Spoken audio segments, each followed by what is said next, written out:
It was perhaps the most shocking, racially motivated mob violence in American history. A black neighborhood in Oklahoma torched, and hundreds of African Americans killed.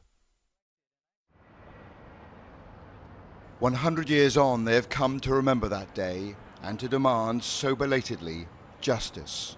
I mean, 100 years ago, we would have seen devastation.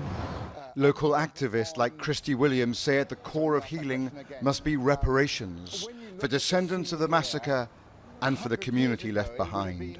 We have to stop. I mean, we know that it was black labor that created white wealth. Free black labor. And it is time. It's past due. It's past due. So 100 years on, the wounds are still open. The wounds are still open. The pain is still there in this community. The pain is still there. The pain is still there. For many decades, the white mob violence of that day was swept under the carpet and never taught even in local schools. Younger Oklahomans are insisting that 1921 Tulsa needs to be part of this year's great racial reckoning. We hold a strong belief that revisionist history is really, really damaging, and we're just grateful that people are starting to tell the true story of what happened and pushing back on keeping it hidden. The story has re-emerged not least because of the tenacity of the 3 living survivors. We are one. They are the last eyewitnesses to the terror.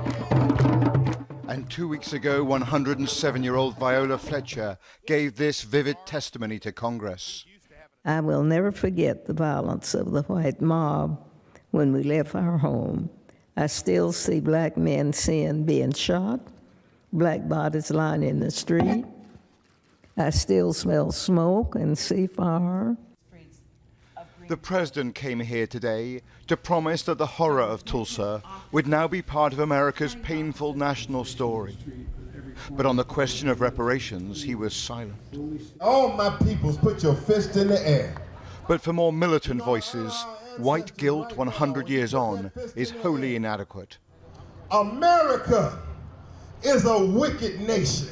With some warning that if reparations are not swiftly part of the bargain, then America should fear what comes next.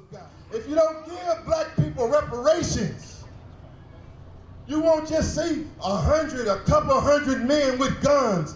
You're gonna see 10, 20 million of us pick up the gun. Watching over us. For others, the centenary events are a sign of progress. Evidence the nation is slowly acknowledging a dark and shameful past. Robert Moore, News at 10, in Tulsa, Oklahoma.